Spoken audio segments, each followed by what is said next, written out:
कितनी इंटरेस्टिंग बात है ना ये कि अब भारत में जातीय जनगणना कराई जाएगी। उस देश में जातीय जनगणना होगी जिस देश में आधिकारिक तौर पर 3,000 से 5,000 के बीच में जातियां रहती हैं, जहां 25 से 50,000 के बीच में उपजातियां रहती हैं, जहां विभिन्न भाषाएं बोली जाती हैं, जहां विभिन्न तरह के धर्म निवास करते हैं।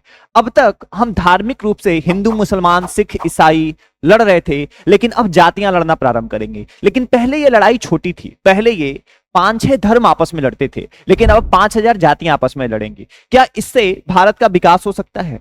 हम ना आरक्षण के विरोध में हैं और ना जनगणना के विरोध में हैं, लेकिन हमारा मानना यह है कि जातीय जनगणना होने से हर जातियों से एक नए नेता उत्पन्न होंगे, हर जातियां अपनी मांगों को लेकर लड़ाइयां लड़ेंगी। उनमें जिन जातियों की संख्या ज्यादा होगी उधर की तरफ नेता लोग चले जाएंगे और जिधर कम होगा फिर उनका शोषण होगा।